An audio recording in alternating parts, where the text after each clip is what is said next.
Bonjour à toutes et bonjour à tous et bienvenue à mon pote Michael. Comment vas-tu, Mika? Hello, bonjour tout le monde. Ça va super bien. Un bel été qui n'est pas fini du tout, parce qu'il y a encore plein de belles choses qui nous arrivent dessus. Et puis aujourd'hui, un petit épisode un petit peu spécial et je te laisse annoncer ce qui nous attend. Ouais. Donc aujourd'hui, c'est une grosse journée d'enregistrement pour nous. Donc on enregistre. Ce matin, on voulait faire un petit peu un hommage à une des plus grandes athlètes, si ce n'est la plus grande, qui a décidé de quitter le sport, donc Daniel Arif. On va y revenir tout de suite. Et puis derrière, on enregistre dans la foulée avec un bel athlète français et puis Clément Grandi, dont on n'entend pas beaucoup, et on est très content qu'il nous consacre un petit peu de temps. Et puis Emma Bilam qui va venir nous parler de sa carrière d'Embrun et puis de ce qu'elle a en tiroir derrière. Donc on est super content, c'est des beaux athlètes et ça devrait faire des belles interviews. On vous balancera tout ça dans la foulée. Donc bien évidemment aujourd'hui, là, ça a été un petit peu c'était plus ou moins attendu, je pense, à ceux qui suivent le triathlon de près ou de loin, mais Danielle Arif, on savait tous qu'elle était, elle arrivait gentiment sur la fin de sa deuxième partie de carrière, et c'est quand même une athlète qui a marqué de son sceau le monde du triathlon depuis un petit peu plus de 10 ans, et qui a un des plus beaux, si ce n'est le plus beau palmarès de l'histoire du triathlon mondial, et surtout une athlète comme on en voit rarement, c'est-à-dire qui offre une domination qui est hors norme par rapport à la concurrence. Et je pense que l'état du triathlon mondial féminin que l'on a aujourd'hui, il a été dicté, et le monde du triathlon féminin a changé littéralement ces dernières années. Et l'avènement des athlètes Kat Matthews, Taylor Knibb et compagnie que l'on a actuellement, avec des performances d'Annie Haug qui nous sort un 2,36 et un 8,02 à Roth, c'est principalement grâce à l'adaptation qu'ont été tenues de faire ces filles pour arriver à un moment ou à un autre à concurrencer le Daniel Arif, qui a été d'une domination mais sans partage, puisqu'elle a littéralement tout gagné. Alors, pour refaire un petit peu d'histoire, Daniel Arif, c'est quelqu'un qui vient du court distance, puisqu'elle a fait les Jeux de, si je ne me trompe pas, elle avait couru aux Jeux de Pékin et de Londres en 2008 et 2012, où elle avait fait des résultats. Alors elle est surtout, on s'en souvient surtout comme une athlète longue distance, mais elle avait fait 12e, je crois, à Tokyo et 7e à Alors, elle Londres. fait, elle fait 7 à Pékin Ah pardon, dans et, l'autre ordre. et 40 à Londres. Ouais, les circonstances de course lui convenaient pas et son profil à Pékin, elle fait une belle course, mais à Londres, la natation ne l'a pas favorisé et donc du coup, on sait maintenant que sur le court distance, tu nages pas, c'est pas bon et c'est ce qui a précipité son passage. Et puis derrière, elle a fait après les Jeux de Londres, elle a fait un switch, elle a changé de coach, elle a rejoint Brett Sutton. Et puis elle a Brett Sutton. Donc on est revenu, on a eu un petit souci technique, comme ça arrive parfois, entre la Bresse et le Jura, mais rien de grave, on est de retour. Donc pour revenir un petit peu sur Daniela, juste après les Jeux de Londres, elle avait décidé d'embrasser, de s'essayer un petit peu à du moyenne distance, au moins à 73. Et puis elle a rejoint le squad de Brett Sutton, qui immédiatement en fait a vu les qualités qu'avait Daniela, et ça a été un couple comme on en voit rarement dans le monde du triathlon, coach athlète, où clairement ça a été le début d'une période de domination mais sans partage, parce que Daniela, elle a empilé 10 titres de champion du monde, donc 5 73, 5 Ironman. Elle a été la seule athlète au monde à gagner la Triple Crown. Il faut se rappeler que c'était quelque chose qui avait été mis en place par le prince de Bahreïn sur 3 courses. Celui qui gagnait les 3 courses recevait 1 million de dollars, donc c'est quand même pas rien. Et il y avait le Challenge Dubaï à l'époque. Il y avait les championnats du monde 73 qui cette année-là étaient à Zell am Zee, si je me rappelle bien, et puis le 73 de Bahreïn, qu'elle avait gagné. Elle avait donc gagné les 3 étapes. Elle avait littéralement décimé la concurrence et elle avait empoché le million de dollars. Cette même année-là, ça devait être 2015 ou 2016, elle avait bien évidemment gagné 73 plus Kona. Donc c'était des grosses années. Je pense qu'en termes de revenus, c'est certainement l'athlète qui a empilé le plus de pognon de l'histoire du triathlon. Mais surtout, moi, au-delà de toutes ces performances complètement incroyables, j'ai eu la chance de la côtoyer plus. Alors c'est toujours une athlète qui a gardé un petit peu ses distances, c'est-à-dire que quand vous aviez Daniela qui était là, vous avez l'impression qu'il y avait une aura autour d'elle et que elle vous laissait approcher sa bulle que si jamais c'était elle qui l'avait décidé. Et j'ai toujours eu le sentiment qu'il y avait une Daniela et qu'il y avait une Riff. La Daniela, pour moi, c'était vraiment l'athlète d'une gentillesse incroyable, qui était d'une grande douceur, qui était extrêmement discrète.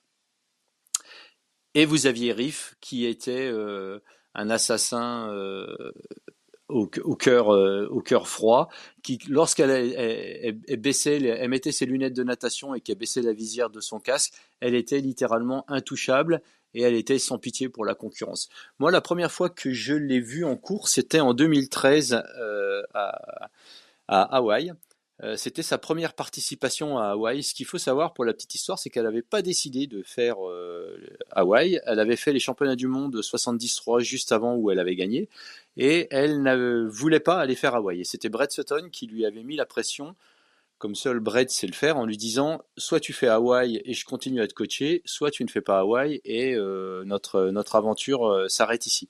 Et donc elle était allée à Hawaï faire la course absolument sans préparation, sans aucune ambition particulière.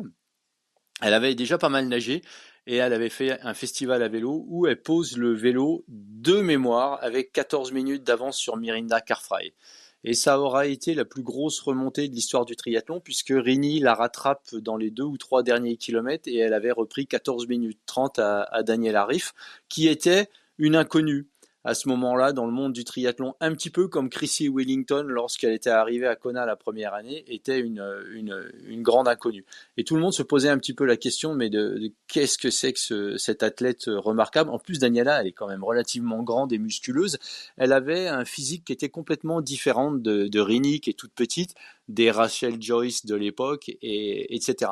Et elle avait, pour ceux qui ont pu avoir la chance de la voir en course, Daniela sur un vélo, c'est vraiment la puissance à l'état pur. C'est-à-dire qu'ils avaient développé avec Soto un petit peu une technique qui lui allait à elle parfaitement, qui était d'avoir un positionnement des clits vraiment quasiment sous l'arche du pied, et puis une cadence très faible. Mais sa vitesse de déplacement, et elle a littéralement atomisé la totalité des records vélo de toutes les courses qu'elle a fait, un par un, méthodiquement. Et quand elle avait, donc cette année-là, sa première participation à Hawaï, elle fait 2, et derrière, elle a complètement plongé dans le monde du longue distance. Et l'année 2014, ça aurait été l'année de son premier titre, où elle gagne à Hawaï, mais avec une marge qui était gigantesque, puisque de mémoire, c'était plus que 10 minutes sur la deuxième. C'est-à-dire qu'elle avait presque 2 miles d'avance sur la deuxième à ce moment-là, en ayant fait un vélo qui était stratosphérique, et puis derrière, elle avait couru, je crois que c'était la première fois où elle cassait la barrière des 3 heures. Et, et surtout, c'était la première athlète féminine à se positionner dans le cœur du peloton homme. C'est-à-dire que à Kona, lors des retransmissions, il n'était pas rare de la voir remonter depuis l'arrière du peloton et couper comme un couteau chaud au travers d'une motte de beurre, au travers du peloton des mecs. Et sa plus belle et plus grande performance pour moi, et peut-être un des plus grands faits de l'histoire du triathlon, récent, longue distance, c'était en 2018, lorsque Daniel Arif, sur les 60 derniers kilomètres, donc depuis Kauai jusqu'au retour en ville, elle avait littéralement décimé la concurrence féminine et elle avait laminé les mecs puisqu'elle avait fait le deuxième temps au général ce jour-là sur le parcours vélo. Je crois que le seul qui avait été plus vite, c'était Cameron Wurf sur cette portion-là. Donc elle avait fait le deuxième temps homme, ce qui reste de mémoire d'Arnaud, ça n'était jamais arrivé. Et Et il y avait ce contraste vraiment en permanence de la gentillesse de Daniela au moment des interviews à cet assassin au cœur d'acier lorsqu'elle était en course. Et moi, j'ai toujours trouvé que cette bipolarité était vraiment, vraiment intéressante chez cette athlète. Et c'est vraiment une athlète pour laquelle j'ai énormément de respect. Parce qu'elle a toujours été, elle a toujours su s'isoler, je pense, de la pression médiatique et puis de jouer ses cartes qui étaient d'arriver à faire un vélo incroyable et d'enchaîner derrière par une course à pied qui était non moins incroyable, même si elle n'était pas au niveau des meilleures coureuses à pied, mais quelque part, elle n'a pas vraiment besoin de courir un 2,50. Il suffit de regarder un petit peu son palmarès. Où globalement, il n'y a quand même pas beaucoup d'autres choses que des victoires. Et effectivement, dans tous les faits que tu viens de relater, alors je crois que c'était 2013 sa première année, 2014 pardon, sa première année et 2015 sa première victoire. Mais elle arrive là et quand elle se fait reprendre par Rini, elle arrive après la grosse domination de Chrissy Wellington. Et autant Chrissy a été une athlète qui a aussi lancé un petit peu l'aventure féminine parce qu'elle a gagné 3 fois, elle a mis en avant le sport longue distance. Daniela a vraiment mis la barre très très haute avec des performances et dans la durée et dans l'intensité parce que elle faisait pas les choses à moitié, que ce soit en natation, en vélo ou en course à pied. On sait que c'était pas la meilleure nageuse du peloton, mais par contre en vélo c'était vraiment un exemple à suivre, mais il n'y a pas grand monde qui arrivait à la suivre. Et effectivement, elle a été un petit peu à contre-courant en termes de méthodologie de travail, puisqu'il y a énormément de gens qui, à cette époque-là, se focalisaient sur la cadence de pédalage.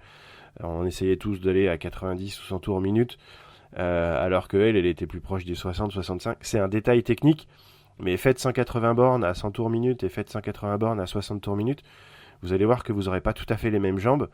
Et ça met en relief toutes ses performances, parce que à part avec un entraînement vraiment hyper spécifique, on sait qu'on a tous une cadence de pédalage spécifique, mais arriver à faire ce qu'elle faisait à la vitesse à laquelle elle le faisait avec cette cadence-là, ça montre qu'elle avait les qualités musculaires et dans la tête, parce qu'une fois qu'on a les jambes en vrac, c'est la tête qui prend le relais, qui était vraiment extraordinaire. Donc voilà. Et c'est le gros point fort de Brett Sutton, hein, qui était d'arriver à aller identifier les qualités particulières d'un athlète ou d'un autre et d'adapter son entraînement justement à ses qualités, quoi. Et quand vous voyez Daniela courir, vous avez jamais l'impression qu'elle courait très vite parce que elle avait tendance à attaquer avec le talon et puis d'avoir une foulée relativement longue et on avait presque l'impression qu'elle courait jambes tendues.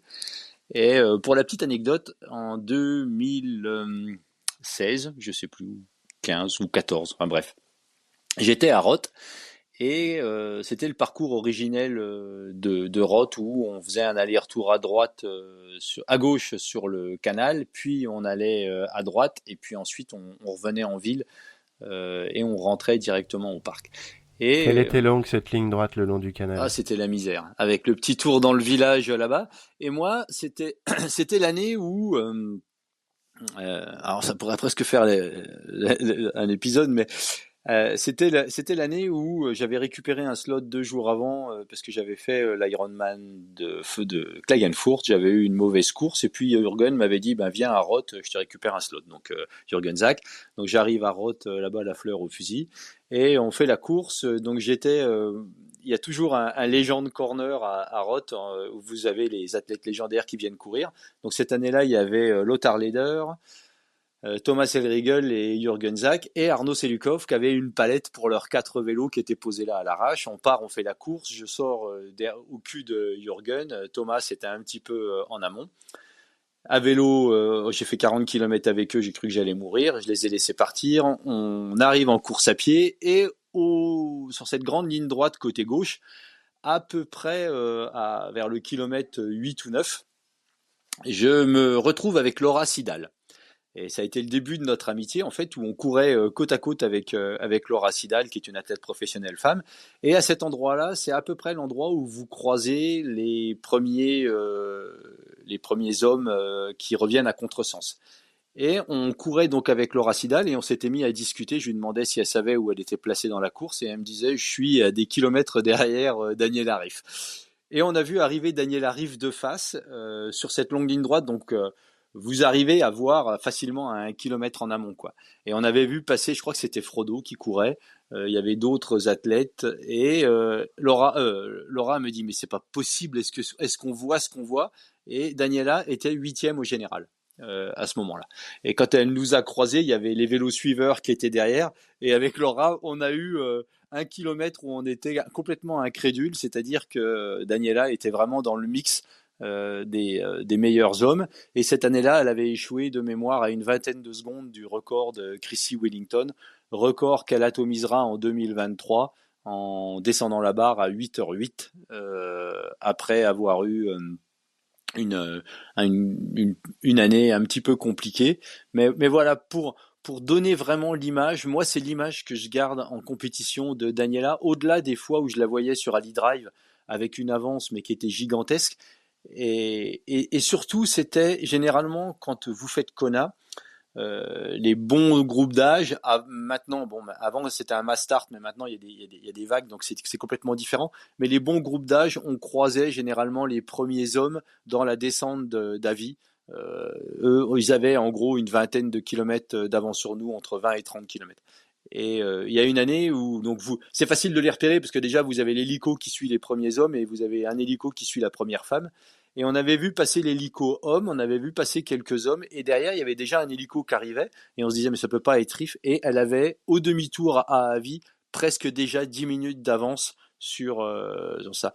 Et elle était tellement au-dessus sur toutes les courses qu'elle faisait, que ce soit du 73, que ce soit de l'Ironman, que ce soit Challenge Roth, et elle avait fait des enchaînements qui étaient complètement hallucinants. Il faut quand même se rappeler qu'elle avait un jour à l'Ironman en Suisse qui était à Zurich, elle avait gagné le 51-50 la veille, et le lendemain elle avait gagné l'Ironman de Zurich. Elle avait fait des enchaînements de dingue avec Zelamze et puis derrière une autre course qui arrivait derrière. Elle avait gagné l'Alpe d'Huez avec une marche phénoménale, l'Alpe d'Huez dont on parlera un petit peu plus tard avec Clément Grandi, mais elle avait littéralement atomisé tout le monde. Et pour ceux qui se rappellent, c'était Romain Guillaume qui était en tête dans la montée de l'Alpe d'Huez chez les hommes et il se fait reprendre par personne d'autre que Daniel Arif et déposé dans la montée de l'Alpe d'Huez. Et ça, c'est des images qui font partie de l'histoire du triathlon. Enfin voilà, on voulait tirer un petit peu notre hommage et puis montrer notre respect à cet athlète qui aura dessiné le monde du triathlon féminin tel qu'on peut le voir aujourd'hui. Et forcément, on a eu le départ de Yann Frodeno l'année dernière, on a cette année le départ de Daniel Arif.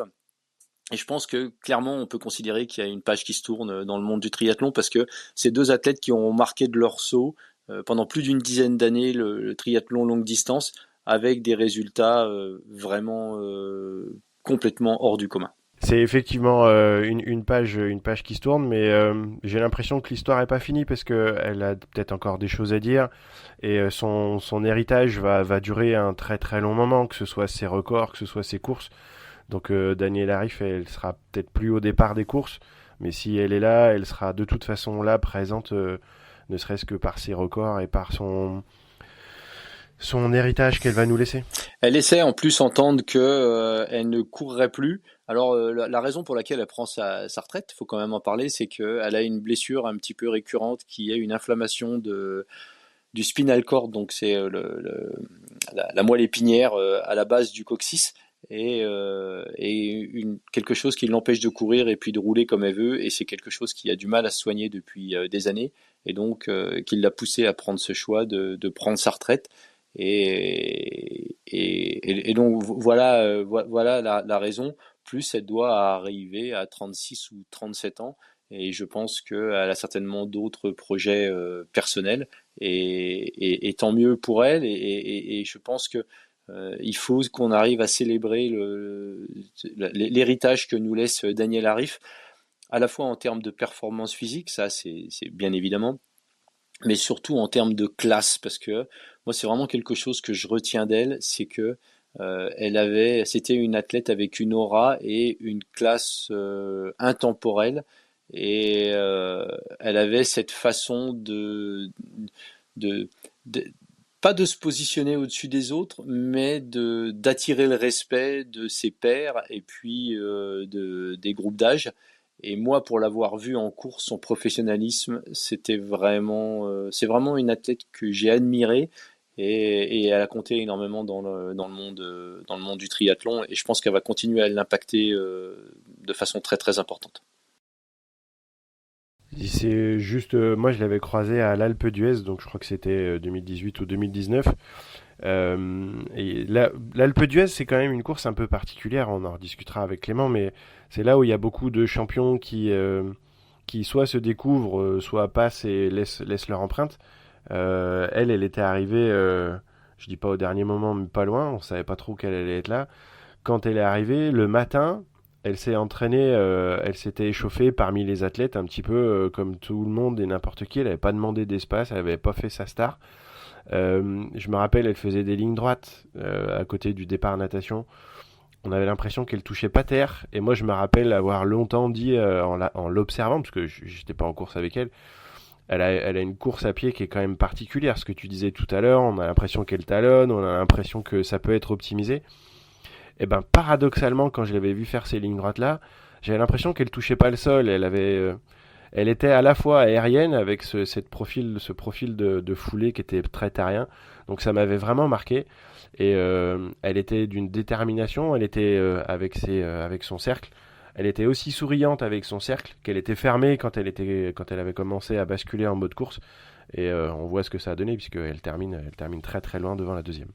Ouais, donc voilà les amis, c'était notre tribute, enfin notre chapeau tiré à la carrière de Daniel Arif et je pense que c'est vraiment quelqu'un dont on peut s'inspirer à tous les niveaux parce que encore une fois cette binarité entre Daniela et Rif, pour moi c'est vraiment quelque chose qui m'a marqué et pour lequel j'ai énormément de respect pour ce qu'elle a fait et je pense qu'elle va continuer à faire. Et je la vois très facilement s'impliquer dans le monde du triathlon avec les enfants, un petit peu comme Nicolas Spirig l'a fait et tout ça. Et c'est plutôt une bonne nouvelle pour le monde du triathlon. Et là, il y a Clément qui nous rejoint, donc du coup, eh ben on va doucement glisser vers la suite de l'épisode.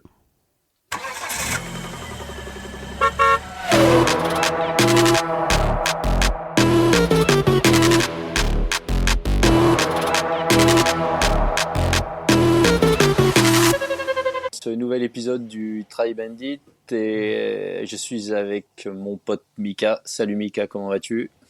Salut tout le monde, bonjour Arnaud, et bien content d'être là pour cette journée spéciale en brun. Ouais, ouais. Donc aujourd'hui, on enregistre un épisode avec quelqu'un que vous voulez avoir sur notre podcast depuis un petit moment, un des athlètes qui compte dans le monde du triathlon français, Clément Grandy. Bienvenue sur le Try Bandit. Bah, merci à toi surtout de nous accorder du temps parce qu'on imagine que tu as quand même été pas mal occupé ces derniers temps entre ta partie compétition et puis je pense qu'au niveau média, tu as dû avoir un petit peu de sollicitation après ta performance d'Embrun. Et moi, la première question qui me venait à l'esprit et dont je voulais te poser, c'est à quel moment, quand cette année à Embrun, tu t'es dit je peux aller chercher cette place sur le podium? Je peux répondre à cette question, mais je vais laisser Clément parler. Euh, la place sur le podium, je dirais au bout de un tour, enfin même pas un tour à pied, au bout de peut-être 7-8 bornes à pied. J'ai vu que je revenais assez vite sur ceux qui étaient devant. Du coup, enfin à partir de là, j'étais assez convaincu que j'allais finir sur le podium. Par contre, la deuxième place, là, ça s'est joué vraiment à la toute fin, quoi. Mais la place sur le podium, j'étais assez serein, ouais, à partir de 10 bornes à pied, quoi. Et parce que tu rentres sur le deuxième quoi dans les derniers kilomètres, non? Ouais, je dirais à 6-7 bornes de l'arrivée. Mais on est resté vraiment très proche pendant peut-être 15 km, peut-être même un peu plus. Dans le virage Clément Grandi, tu arrives à faire la différence, je crois. Ouais, juste avant. Ouais. Il y avait un fan club impressionnant, parce que je pense que tout Embrun a entendu les énerver, hein, les énerver de supporter, je pense. T'as cassé Simon Vien dans la tête rien qu'avec ça, je crois. Ouais, bah, je crois que on était tous les deux dans un état pas très beau à voir. Mais ouais, ça s'est vraiment joué à peu de choses, je pense, à ce moment-là. Et c'est peut-être les supporters qui ont fait la différence. Tu nous dis que tu étais fatigué. Je suis vraiment content de l'apprendre. Je te promets. On était plusieurs. On était plusieurs. Il y avait un réelle différence de faciès entre toi et Simon. Enfin, je dis pas que tu étais en footing, hein, mais on voyait que tu avais fait quelque chose. Par contre, tu avais l'air, et comme tout le temps, tu avais l'air serein, maîtrisé et maîtrisant. C'était vraiment impressionnant et beau à voir. Et donc, du coup, moi, je voulais un petit peu couper l'herbe sous le pied à Arnaud. Cette course-là, ça fait un petit moment que tu l'avais annoncé. On avait fait pas mal de paris là-dessus. Qu'est-ce qui t'a fait déclencher le switch sur je vais aller me jeter sur Embrun? Pourquoi Embrun? Tout simplement. Bah en fait, je dirais que l'année dernière, du coup, j'avais fait la jazz, ça s'était très bien passé déjà. Et du coup, enfin, j'avais envie de reparticiper à la jazz, mais j'avais pas envie enfin, de faire que ça, on va dire. L'année dernière, j'avais fait vraiment que la jazz et après, j'avais un peu arrêté ma saison et je m'étais dit que c'était déjà très bien. Et là, du coup, j'avais envie d'avoir un peu autre chose pour voir autre chose. Et ça me disait bien de commencer sur la distance Ironman là-bas, parce que je pense que c'est quand même un parcours qui me convient bien, étant donné que je nage pas très bien. Et du coup, je suis allé repérer le parcours en novembre l'année dernière, si je dis pas de bêtises. Fin Et octobre. vraiment, ouais, un truc quelque chose comme ça. Et du coup, vraiment, j'ai trouvé le parcours vraiment super. J'ai trouvé que c'était super beau et que c'était vraiment plus dur que ce que j'imaginais, où il y avait vraiment pas beaucoup de parties qui étaient roulantes, quoi. Et du coup, Ça fait quand même ça plaisir m'a à bien entendre. plu. Ouais, ouais, non, c'est vraiment dur, ouais. Et du coup, ça m'a bien plu. Et à partir de là, je me suis dit, bah allez, c'est parti. Et voilà. Donc c'était toi ton objectif principal de la saison 2024 et l'Alpe d'Huez est venu se greffer en préparation. C'était comme ça que tu l'avais vu ou C'était la partie qui était un peu compliquée, que je savais pas trop comment gérer justement. C'était que bah il y avait 3 semaines entre les deux et je sais, enfin bon, je savais pas trop comment faire pour être en forme sur les deux quoi. Euh, et je voulais pas non plus me dire bah je vais à l'Alpe d'Huez juste pour participer et juste en course de prépa quoi. Donc j'ai essayé d'arriver plus ou moins en forme sur l'Alpe d'Huez. Surtout que bon, dans ma prépa, j'ai dû un peu ralentir avant l'Alpe parce que j'étais un peu fatigué et tout. Donc du coup, ça a fait que je pense que je suis arrivé quand même assez en forme à l'Alpe. Et, euh, et ouais, j'ai réussi. Enfin, on va dire les deux ont été à peu près au même niveau de forme, quoi, je dirais. parce que 3 semaines entre deux compétitions, parce que l'Alpe, même si c'est pas un Ironman en termes de temps de course, on en est quand même pas vraiment loin quoi. Et 3 semaines, c'est toujours un petit peu le. J'ai toujours trouvé que c'était le délai qui était un petit peu dur à gérer parce que des fois quand on enchaîne 2 à 1 semaine ou 2 semaines d'intervalle, bah surtout qu'en brun c'est souvent enfin, c'est positionné le 15 août donc ça peut tomber en milieu de semaine. Mais, j'ai toujours trouvé qu'enchaîner deux grosses courses comme ça à 3 semaines, il y a toujours un équilibre à trouver entre la partie bien récupérée et puis surtout continuer à s'entraîner et puis à en refaire. Et c'est toujours un petit peu plus, faut être un peu plus fin dans la gestion de la récupération à ce moment-là, parce qu'on a souvent un moment où on sort, surtout après une grosse victoire comme tu as eu à l'Alpe. Je pense que des fois c'est un petit peu difficile d'accepter l'idée de se dire bah ok bah, je vais prendre quelques jours vraiment de récup et puis peut me refaire la cerise. On a plutôt tendance à retourner. Comment t'as géré un petit peu entre ces 3 semaines, toi? Ouais, bah ouais, je suis d'accord que justement, je me demandais un peu comment j'allais faire. Surtout que l'année dernière, bon, pour la petite histoire, j'avais fait l'Alpe et 3 semaines après, j'avais fait Vouclan. Et ça s'était vraiment très très mal passé, Vouclan. Donc je me suis dit que fallait pas que je refasse la même histoire. Et du coup, l'année dernière, ce que j'avais fait, c'est que j'avais pris des vacances entre les deux. Et je m'étais rendu compte que j'avais beaucoup plus de mal à m'organiser quand j'étais en vacances, à rester bien focus sur l'entraînement. Donc cette année, je me suis dit que je retournais directement. Enfin, en gros, j'ai fait l'Alpe le jeudi. Et je suis retourné directement au travail le lundi. J'ai fait 2 semaines au travail. J'ai fait une semaine où j'ai fait vraiment pas mal de récup. Donc en gros, du jeudi au mercredi de la semaine d'après. Ensuite, j'ai refait le mercredi, jeudi, j'ai refait une grosse sortie vélo, donc je dirais à peu près 6 ou 7 heures. Et le lendemain, j'ai refait une grosse sortie longue à pied. Et après le week-end, j'ai refait un enchaînement avec des collègues sur Annecy. Donc on a nagé 1 heure à allure Ironman. On a refait, alors si je dis pas de bêtises, on a dû rouler 3 heures avec 2 fois 1 heure à allure Ironman aussi. Et on a recouru après 1 heure allure. Et voilà, et du coup, ça m'a fait. En gros, ce que j'avais découpé, c'était une semaine vraiment récup, une semaine où je me rentraînais un peu en suivant les sensations, voir comment je récupérais, voir comment les séances se passaient. Et ensuite, vraiment, ça devait faire à peu près 10 jours complètement en récup. Ok, juste avant le. Et t'es arrivé longtemps en avant sur Embrun? Je suis arrivé le lundi. Donc, et la course, c'était le jeudi. Parce que toi, géographiquement, t'es toujours sur Bourg-en-Bresse ou tu t'habites ailleurs? Alors non, j'habite sur Annecy. Euh, et du coup, ouais, enfin, on l'a dit, ça me doit être à 3 heures non moins à peu près. Ouais, ouais, ok. Et au niveau, parce que aujourd'hui, t'es un athlète full-time ou t'as une activité professionnelle Non, non, là, je travaille à 80%. Donc, ouais, non, quasiment, enfin, pas full time, mais ça me prend quand même une bonne partie de mes journées. c'est quand même remarquable et je pense que c'est quand même un petit peu atypique d'avoir des athlètes aujourd'hui qui courent au plus haut niveau et qui continuent à maintenir une activité professionnelle. C'est quoi? C'est un choix délibéré de ta part ou c'est quelque chose qui est dicté un petit peu par une nécessité financière de subvenir? Parce que je sais, si tu veux, pour avoir côtoyé certains athlètes professionnels, que certains, par exemple, comme Laura Sidal, dont on parlait dans le podcast qu'on a enregistré en avant, mais qui, elle, est une ingénieure en travaux publics, si je me trompe pas, elle avait longtemps gardé une activité professionnelle parce qu'elle voulait garder un pied dans le monde du travail, parce que ça lui permettait, si tu veux, d'avoir un échappatoire à un monde 100% triathlétique. Et il y a un moment, quand elle était arrivée à un certain niveau, ben, elle s'était rendu compte qu'elle pouvait plus continuer à maintenir les deux. Mais Kat Matthew, par exemple, qui est dans l'armée, elle avait longtemps gardé une activité militaire. Et on retrouve, c'est un petit peu un fil rouge avec certains athlètes qui parfois ont besoin de conserver une activité professionnelle, ne serait-ce que pour faire vraiment quelque chose de différent que d'être 100%, que de vivre, respirer et dormir triathlon. Quelle est ton approche, toi? Alors, bah, je dirais que déjà, c'est une nécessité financière aujourd'hui pour moi, ça c'est sûr. Mais dans tous les cas, aujourd'hui, je me vois pas faire du triathlon à 100%.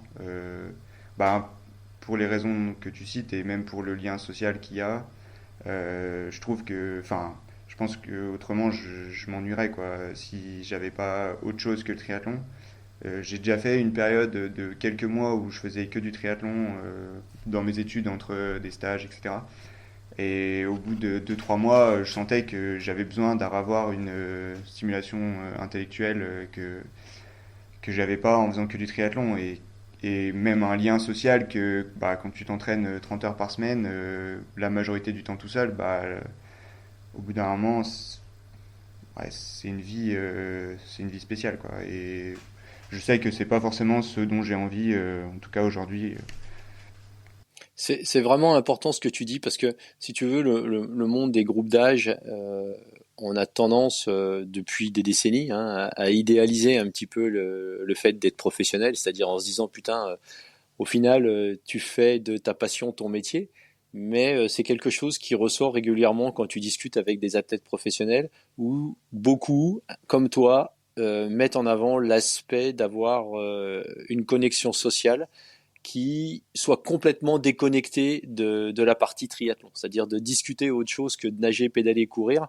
Ça compte énormément pour beaucoup d'athlètes et le fait de garder une activité professionnelle, et j'en connais personnellement qui n'ont pas une activité professionnelle si tu veux d'un point de vue financier, mais qui ont gardé une activité professionnelle dans des assos, dans des choses comme ça, qui sont complètement séparées de l'aspect du triathlon, simplement pour leur permettre de faire autre chose que parler, vivre et respirer triathlon quoi.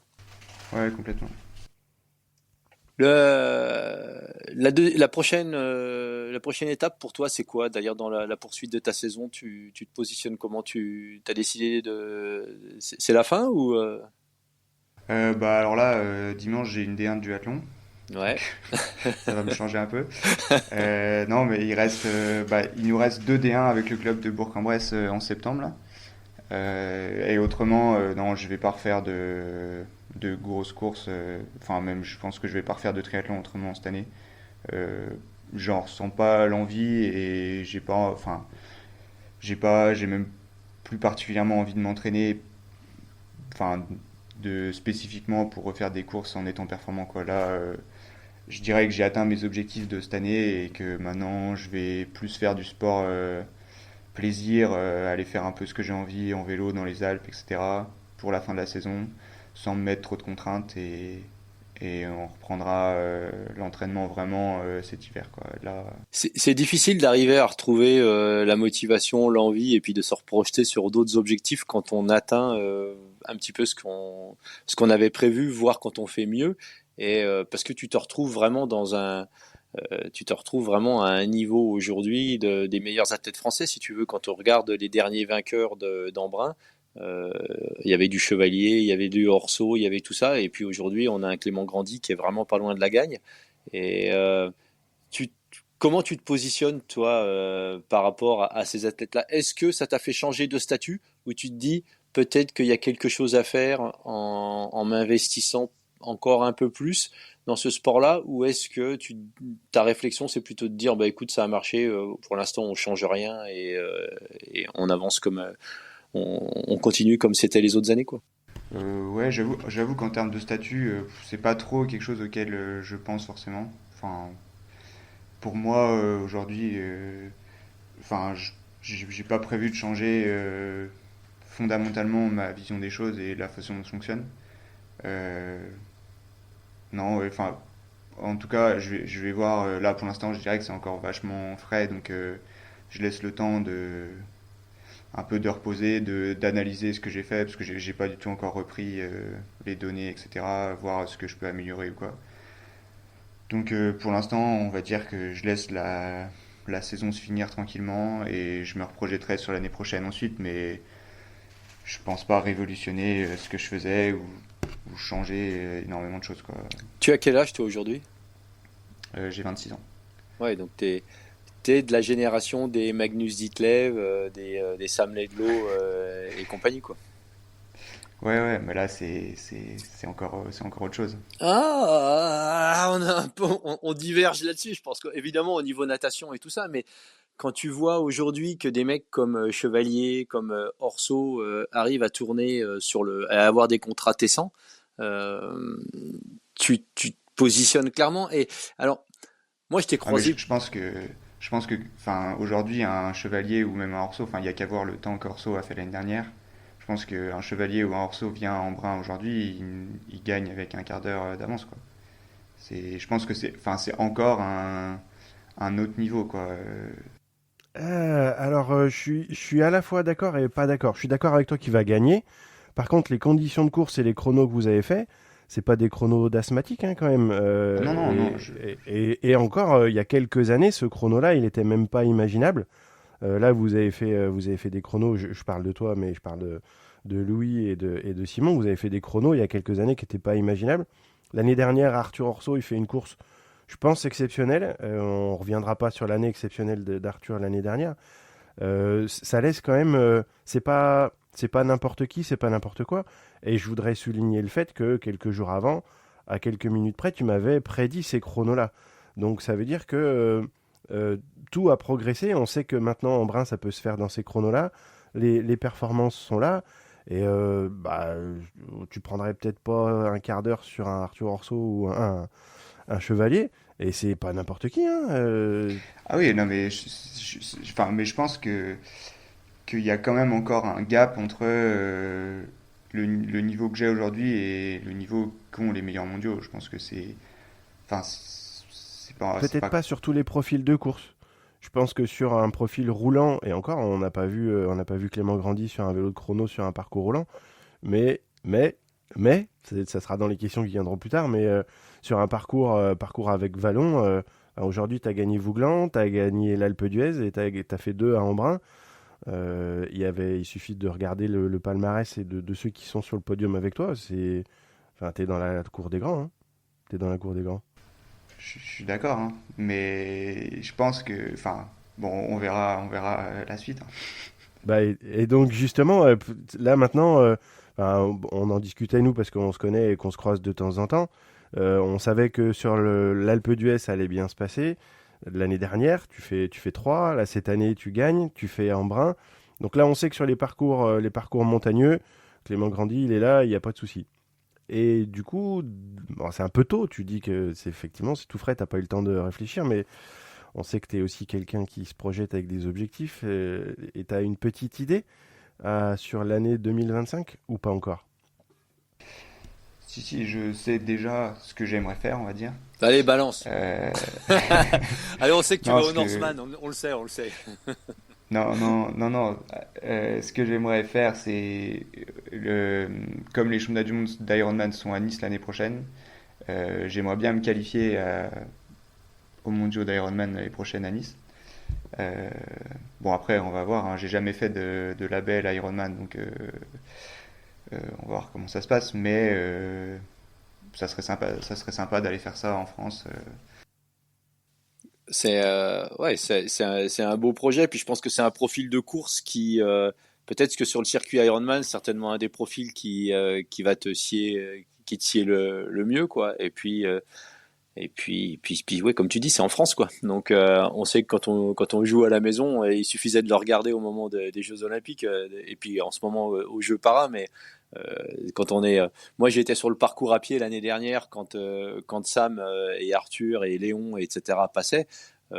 J'étais pas, je suis loin d'être un fan des championnats du monde Ironman à Nice, mais on peut pas nier le fait que le support des spectateurs sur le parcours à Nice était incroyable quoi. C'était vraiment la fête. Non, puis je trouve, enfin, moi, en tout cas, ce que j'aime bien, c'est de savoir que bah, mes parents, ils vont pouvoir venir, mes potes, ils vont pouvoir venir, ma copine, etc.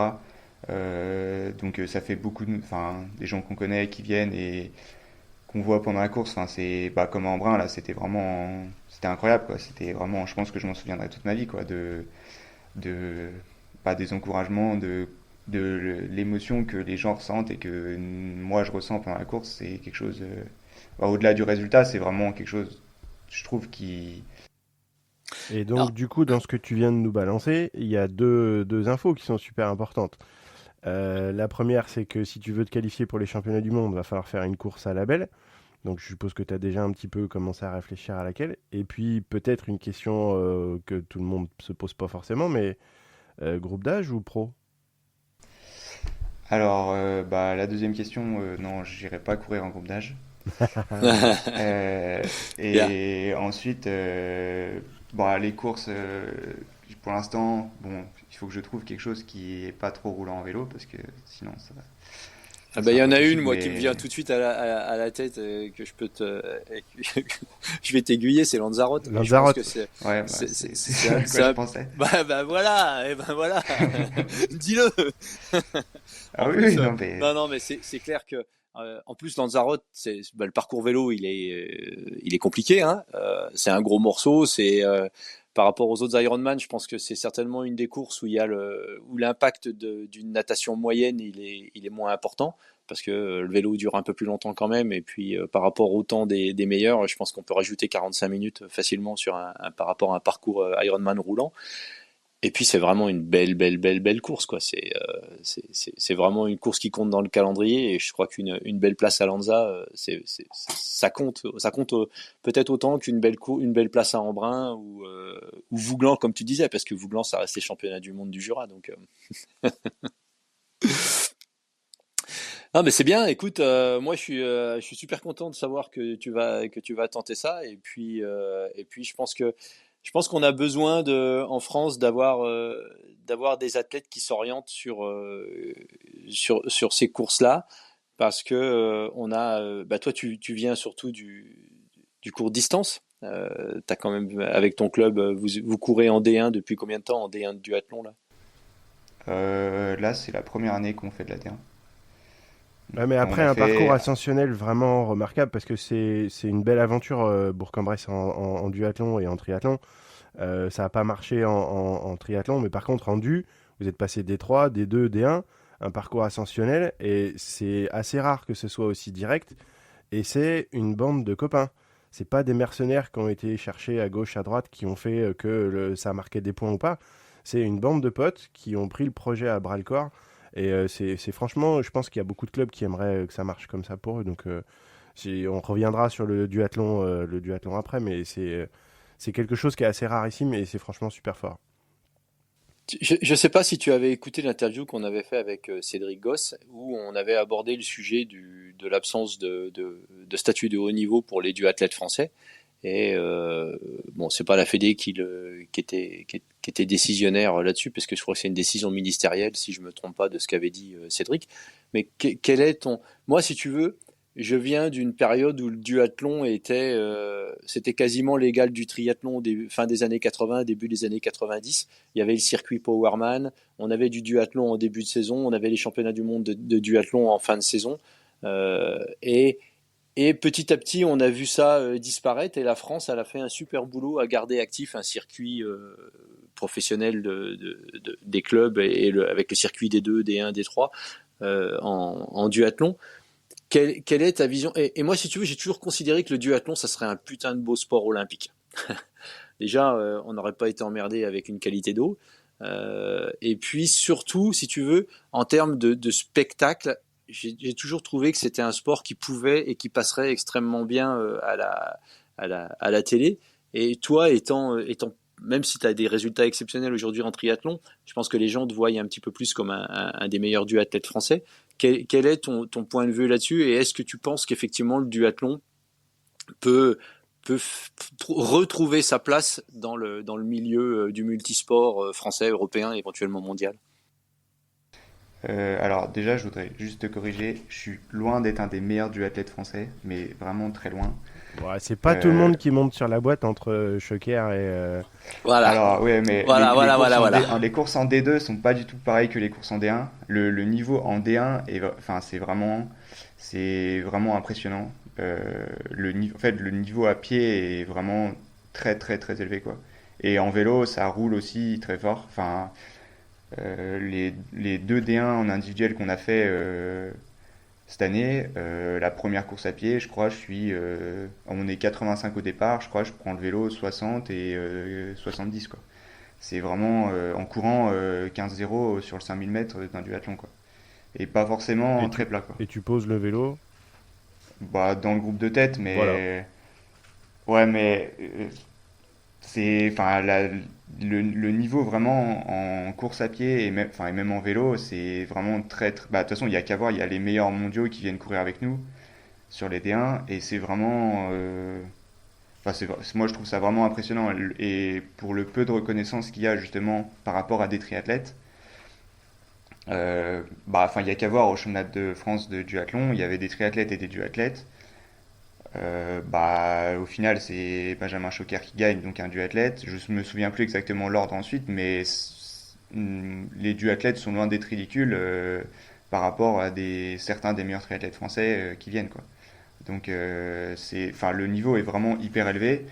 Le spectacle des courses, ça dépend vraiment des parcours. Selon les parcours, ça peut être super, comme ça peut être un peu ennuyeux, voire dangereux. Mais bon, ça c'est l'eau de toutes les courses en pack quand il y a des parcours plats avec les aménagements urbains, etc. Mais bon, l'AD1, enfin, et je pense que toute l'équipe de Bourg-en-Bresse est d'accord avec moi, on n'est pas, aujourd'hui on n'est pas au niveau en course à pied, quoi. Donc on subit la course plus qu'on est acteur comme c'était le cas en D2. Mais ouais, moi je sais que j'ai toujours aimé faire des duathlons. C'est pour ça qu'on est monté jusqu'en D1 parce que ça nous amusait d'aller faire des week-ends en équipe, d'aller faire la bataille quoi. C'est vraiment la différence que je trouve entre un GP de duathlon et un triathlon longue distance. C'est que le triathlon longue distance, on va dire qu'on fait sa course un peu tout seul, alors qu'un duathlon, c'est la bagarre pour la moindre place, la moindre seconde, et vraiment on fait la course quoi. Et c'est moi c'est la raison pour laquelle je participe, c'est que bah, ça m'amuse d'aller faire la course à 80 ouais, sur une heure de course, on s'ennuie pas quoi. Et tu sais que le week-end prochain, il y a Zofingen. euh, qui sont les championnats du monde de duathlon longue distance en Suisse. Qu'est- qu'est- Est-ce que tu as pensé, est-ce que ça t'a effleuré l'esprit de te dire, bah, j'envoie un courrier à la Fédé pour savoir si jamais je peux récupérer une place en équipe de France? Ou est-ce que c'est quelque chose que tu regardes encore de façon distincte? Parce que moi, je trouve que c'est quand même un parcours qui te sied à merveille. Si tu veux, la première course à pied, elle est quand même compliquée. La deuxième aussi d'ailleurs. Mais le parcours vélo, c'est un parcours vélo qui est montagneux, 3 boucles, 150 bornes, du dénivelé, des belles routes. Et je sais pas, j'avais le sentiment que Zofingen, c'était une course que tu aurais très bien pu mettre à un moment sur ton calendrier et puis essayer de cocher la case, quoi. Ouais, ouais, c'est vrai. J'avoue que j'ai jamais trop regardé. Mais c'est vrai que potentiellement dans les prochaines années, ça pourrait être quelque chose qui m'intéresse. J'avoue que enfin, ouais, j'ai jamais trop creusé plus que ça.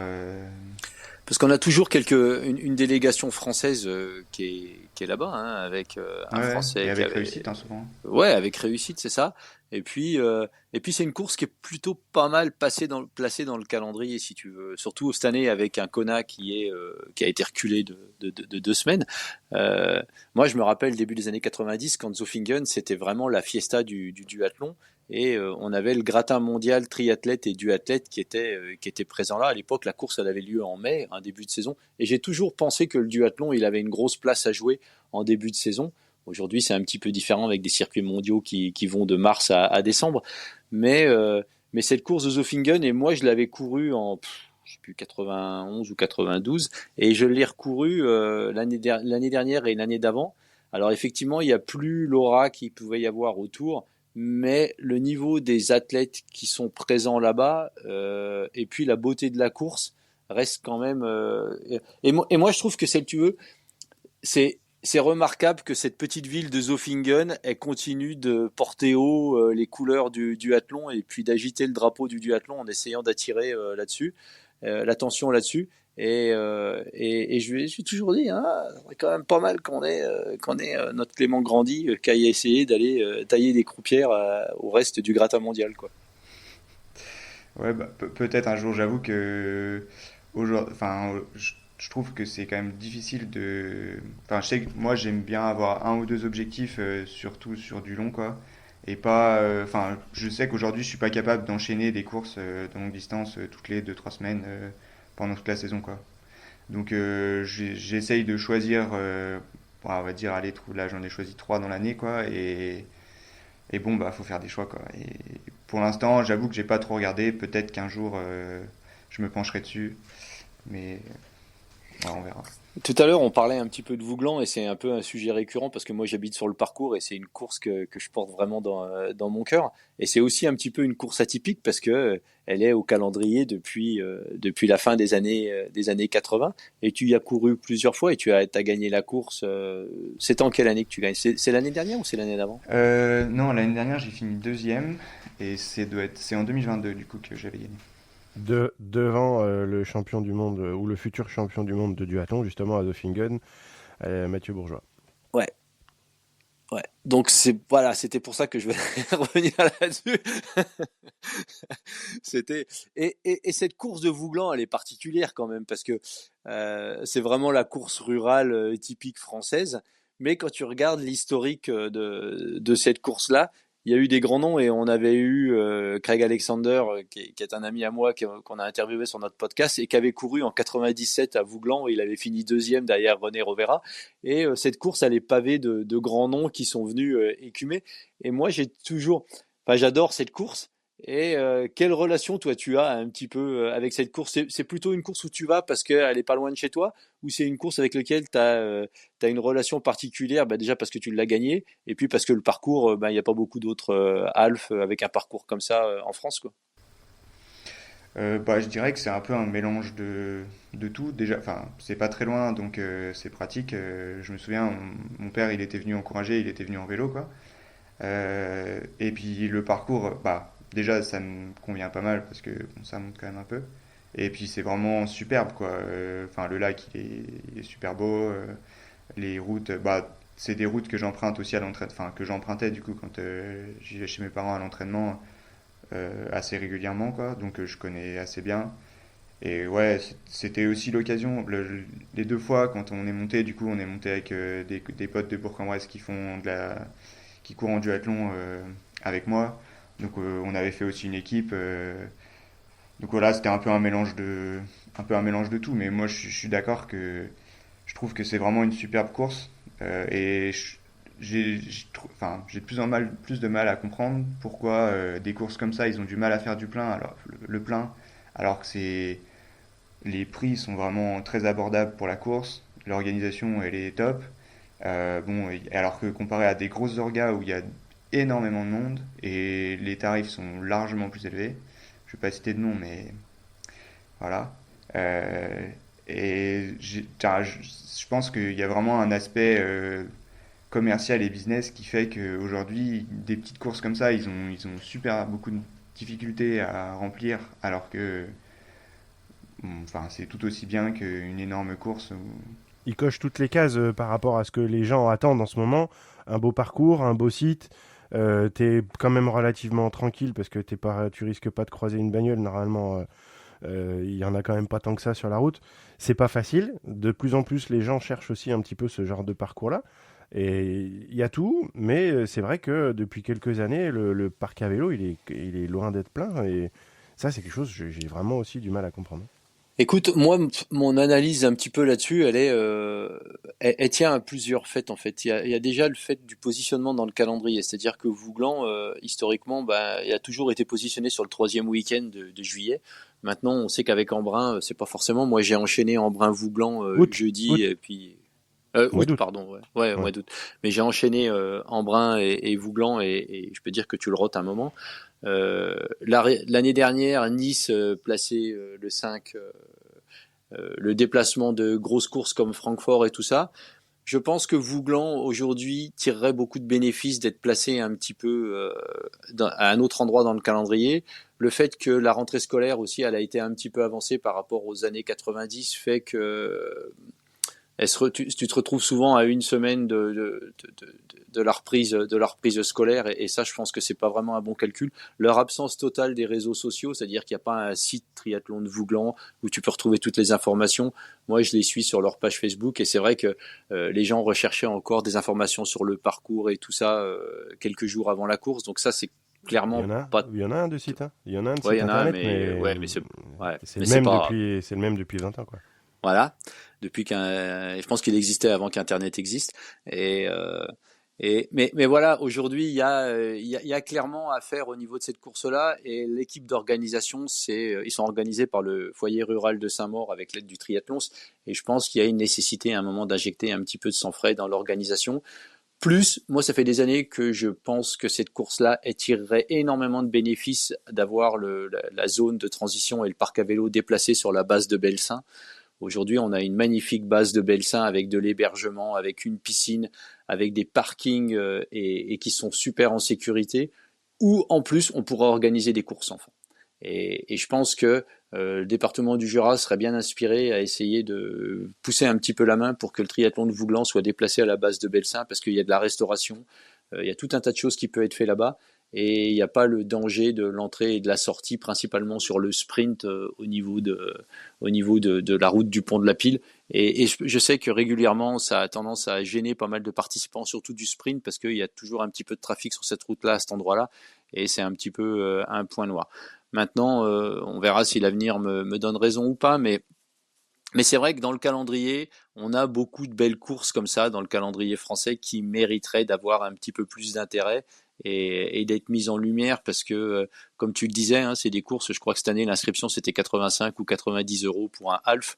Moi, la semaine dernière, j'ai fait le triathlon, le M de Lausanne, et j'ai payé 110 balles, quoi. Donc c'est quand même c'est quand même des courses sur lesquelles qui ont le mérite d'exister, qui ont le mérite de continuer à se battre. Et puis je pense qu'elles ont un gros rôle à jouer sur la pratique triathlétique en France, parce qu'elles font partie du tissu social de la pratique, et il est bon de les soutenir et de les encourager, quoi. Il sera où Clément Grandi dans 5 ans? Alors là, Champion du monde Ironman? Bah, ça serait beau, mais ça me paraît quand même un peu loin. Non, dans l'idéal, je sais pas trop. J'espère continuer à faire du triathlon longtemps. J'espère pouvoir continuer à progresser, surtout après les résultats en soi, en termes de performance. Bon, je dirais que c'est pas ma priorité, mais plutôt continuer à prendre du plaisir et à progresser ouais, dans la pratique, quoi. Euh, Après, ouais, si je peux participer à un championnat du monde Ironman en pro, je serais déjà content. Et un autre sujet que je voulais aborder avec toi, c'est que toi, tu as fait, enfin, t'as fait un gros paquet d'études. Tu as fait des études académiques, si je me trompe pas. Et comment tu as réussi à juguler l'aspect l'aspect études et puis l'aspect sport de haut niveau à ce moment-là, parce que c'est certainement peut-être encore plus compliqué à maîtriser ça qu'à maîtriser une activité professionnelle et une activité sportive. Alors moi, j'ai fait l'INSA à Lyon, du coup, et quand je suis rentré à l'INSA de Lyon, j'avais commencé le triathlon peut-être depuis 2 3 ans, et je m'entraînais vraiment très peu, quoi. Mais quand je dis très peu, c'était à l'époque, quand je suis rentré, je devais nager une fois par semaine, rouler peut-être 2 fois par semaine et courir pareil 2 3 fois par semaine, quoi. Donc j'étais pas du tout à l'époque, j'étais pas du tout triathlète de haut niveau. Je crois que l'année où je rentre, pour la petite histoire, c'était les championnats de France à Mont-Soleil-Mines. J'ai dû me qualifier dernier de la région et je sors dernier de l'eau. J'avais la moto derrière moi au début du parc à vélo, quoi. Donc j'étais très loin du haut niveau à ce moment-là. Et en fait, c'est au fur et à mesure de mes études à l'INSA de Lyon que j'ai rencontré des gens et que je me suis investi de plus en plus dans le triathlon. Donc en première année, en fait, on allait courir avec tout un groupe à l'AS de l'INSA et vraiment on s'est retrouvé tout un groupe d'une grosse dizaine à courir tous ensemble, on va dire enfin à peu près tous au même niveau, avec quelques-uns qui nous tiraient toujours un peu plus vite, quoi. Et du coup, bah, j'ai vraiment bien progressé mes 2 premières années à l'INSA. Euh, alors, je sais plus exactement ce que j'avais fait, mais comme résultat, mais ouais, j'ai vraiment bien progressé et je me suis investi de plus en plus dans le triathlon. Et du coup, en troisième année, en fait, donc les 2 premières années, c'est une sorte de prépa intégrée. Et ensuite, on choisit une spécialisation et on passe en département. Et du coup, le département, normalement, ça dure 3 ans. Et on a la possibilité, enfin, de demander de passer en sportif de haut niveau à ce moment-là, on va dire. Et du coup, ça nous rajoute un an. Donc en fait, ce que j'ai fait, c'est que mes 2 années d'après, j'enlevais un tiers à chaque fois. Donc du coup, j'ai fait 3 ans au lieu de deux. Et à ce moment-là, du coup, enfin, j'enlevais peut-être 2 après-midi de cours, un peu comme ce que j'ai là, quoi. C'était même un gros 80, enfin un petit 80%. Du coup. Et donc à ce moment-là, j'ai pu vraiment bien m'investir dans le triathlon, bien m'entraîner. En même temps, j'avais des collègues que Mika connaît bien, un peu plus jeunes, qui étaient arrivés à Lyon. Et en plus, à ce moment-là, je suis allé m'entraîner avec le groupe de David Perrier au Libre en natation, qui m'a vraiment fait beaucoup progresser en natation. Bon, il y a encore du travail, mais qui m'a quand même fait bien progresser. Donc à ce moment-là, vraiment, c'était royal, quoi. Vraiment, c'était vraiment trop bien pour s'entraîner. Et après, il y a eu le Covid qui est arrivé. Donc là, ça a mis quand même un coup d'arrêt pendant 1 an et demi à peu près, je pense. Et donc ça a dû durer jusqu'à peu près la fin de mon département. J'ai dû quasiment pas retourner à Lyon, il me semble. Et après, j'ai fait un stage de... Non, je suis d'abord allé à l'étranger. C'était une expérience aussi vachement intéressante. Je suis allé en Angleterre à l'université de Loughborough. Donc là, c'était vraiment le système anglais. Alors, moi, vu que j'y suis pas resté très longtemps, le problème... Alors, à Loughborough, ceux qui savent pas, c'est là où Alexis s'entraîne. Il y a Cassandre Beaugrand, enfin vraiment, il y a vraiment les meilleurs triathlètes mondiaux. Moi, je me suis dit, ah, je vais aller là-bas, ça va être top, je vais pouvoir les voir, je vais pouvoir m'entraîner avec eux. Non, non, pas du tout. On m'a mis dans le groupe des personnes qui débutaient le triathlon parce que j'étais un petit Français. C'était. Ah, les roast beef, on peut pas leur faire confiance, hein, putain. Je me suis retrouvé vraiment à faire des séances pistes avec des mecs qui commençaient le triathlon cette année-là, quoi. Alors que je leur avais envoyé quand même des résultats que j'avais faits, etc. Mais bon, donc c'était natation à 5h15 le matin. Enfin, en nageant en plus à l'envers parce que c'est à l'anglaise. Donc j'ai assez vite arrêté le groupe de triathlon parce que bon, c'était pas bon, enfin ça me convenait pas quoi. Et j'avais un autre ami, Malo Moisan, qui fait aussi du duathlon, qui était en même temps que moi à Loughborough. Et lui, qui, du coup, comme il fait du duathlon, il voulait pas aller nager. Et il était allé avec le groupe d'athlètes. Et là, au contraire, c'était tout le monde dans le même groupe. Donc, bah, on était une soixantaine de mecs. Bon, alors je pense que les noms vont rien vous dire, mais il y en avait dans le lot. Il y en a qu'on fait, je crois qu'il y en a un sur 1500 mètres, il a fait cinquième au championnat du monde. Des mecs qui couraient moins du 1000, enfin 7,40 au 3000 quoi. Et Malo, il est C'était. au départ à Zofingen cette année. Ouais, c'est Ouais, possible. c'est ça, hein. Hmm. Donc c'est pas n'importe qui quand même. Ouais. Ah non, non, non, non, Malo, il court très fort aussi. Mais nous, on allait. Enfin, j'ai fait quelques séances avec eux et on prenait des roustes, mais c'était. On faisait des 2 minutes, on prenait 100 mètres, quoi. Enfin, moi, ça m'était jamais arrivé, quoi. Euh, et c'était vraiment. Enfin, ça a été vraiment super sympa, quoi. Le coach, au contraire de triathlon, lui, ça l'amusait bien d'avoir des petits Français. Et du coup, bon, bah, enfin, ça a été vraiment une super expérience.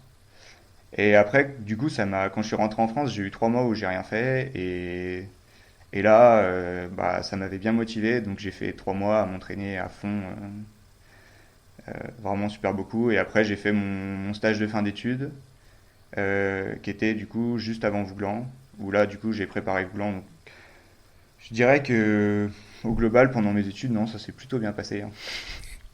Et quand on est comme toi aujourd'hui, Clément Grandi, Bressan, tu gagnes l'Alpe d'Huez et que tu fais deux à Embrun, est-ce que derrière, tu as des sponsors qui sont venus taper à ta porte, qui sont venus, qui t'ont fait de l'appel du pied? Ou est-ce que tu penses que... Enfin, je sais pas. C'est un petit peu la question que je me pose parce que tu te positionnes clairement aujourd'hui comme étant un acteur du triathlon et longue distance en France et puis bien sûr du duathlon. Mais je voulais savoir un petit peu si jamais ces deux résultats vraiment excellents ont amené des gens à venir gratter chez toi. Je vais compléter ta question, Arnaud, je suis désolé, je vous coupe, Vas-y, mais vas-y, vas-y, vas-y. est-ce qu'il y a des sponsors qui te contactent? C'est une question légitime, mais surtout, est-ce que tu as des structures? Parce que ce que les gens savent peut-être pas, c'est que ben, pour l'instant, tu es self-coach et t'es licencié au BBT. Ce qui, par rapport aux gens qui sont ou devant ou juste derrière toi, n'est pas le cas. Ils sont souvent avec des structures, ils sont dans des clubs comme Monaco ou des choses comme ça. Est-ce que, du coup, en plus des sponsors, tu as des structures qui sont rapprochées de toi? Alors, aujourd'hui, enfin cette année, j'avais un sponsor, on va dire. C'était Julien Vautrin et la société Digitalis, que je remercie, donc qui m'ont payé une partie de ma saison. Autrement, j'ai personne qui m'a contacté depuis Embrun. Enfin, je suis transparent. Personne qui m'a contacté depuis Embrun et aujourd'hui j'ai aucun contact avec, euh, enfin aucune structure d'entraînement ni rien du tout. Je suis ouvert, je, je, je réponds si on me contacte. Mais non, mais enfin, ce qui ne m'étonne en soi pas énormément parce que je dirais que, enfin, d'une part un peu quand même, mais ce qui compte aujourd'hui pour être triathlète pro, je pense que c'est pas tant les résultats, enfin c'est une partie, mais c'est pas la principale, c'est principalement d'être présent sur les réseaux sociaux et c'est pas une partie moi qui m'intéresse particulièrement. Et c'est aussi une des raisons pour laquelle je veux garder une activité professionnelle, c'est que, enfin, je dirais que je suis pas forcément intéressé pour être triathlète pro, donc du coup, c'est une partie que je considère que je peux laisser de côté, étant donné que ça me dérange pas de continuer à travailler pour avoir des revenus. Si le triathlon ne m'apporte pas un revenu stable, en tout cas actuellement, ça ne me pose pas de problème, quoi. Alors il y a deux choses dans ce que tu dis. Déjà, à la fois, ça m'étonne pas beaucoup que t'aies pas été, parce que je pense on a un petit peu un souci à ce niveau-là en France et on a du mal. Des grands résultats, des beaux résultats ont souvent du mal à se transcrire par des contrats derrière et puis un soutien financier. Mais c'est surtout cet aspect réseaux sociaux qui aujourd'hui prend un poids de plus en plus important dans le monde du triathlon et des athlètes professionnels. C'est-à-dire que ils sont quasiment tous les mecs qui sont devant, qui veulent jouer et tout ça, ils ont quasiment l'obligation de construire leur marque et de construire leur image et de fournir du contenu. Et j'imagine à un moment que ça doit être extrêmement consommateur de temps. Et toi, avec ton activité professionnelle, t'as certainement pas beaucoup de temps à consacrer à ça. Et si tu veux, d'un point de vue Arnaud, je trouve que ça te sied plutôt bien en fait. Moi, je t'ai toujours vu un petit peu comme un discret, comme tu le sais, je connais bien ton papa. Et ton papa a toujours été quelqu'un pour lequel j'ai énormément de respect parce qu'il était toujours dans la discrétion, mais dans l'efficacité. Et tu peux pas renier le fait que tu sois le fils de Jean-Pierre parce que ouais, t'es vraiment dans la discrétion et dans l'efficacité, et je trouve que ça parle beaucoup pour toi, pour tes valeurs, et c'est rafraîchissant dans un monde où aujourd'hui on a plutôt tendance à avoir souvent des athlètes qui vont créer du contenu garbage pour le plaisir de faire du clic et dont les résultats ont un petit peu de mal à suivre. Et j'écoutais l'autre jour une interview d'un athlète anglais que je nommerai pas, mais qui disait que lui, le triathlon, c'était le moyen de générer des revenus, pas par ses résultats, mais par le contenu qu'il vendait en fait. Ouais, Et je pense qu'aujourd'hui, en fait, pour moi, c'est tout à fait normal. Un athlète qui veut être professionnel en triathlon, il doit faire des réseaux sociaux et c'est comme ça qu'il se fera des revenus. Et enfin, pour moi, c'est pas dérangeant. Enfin, c'est le marché qui est comme ça, quoi, on va dire.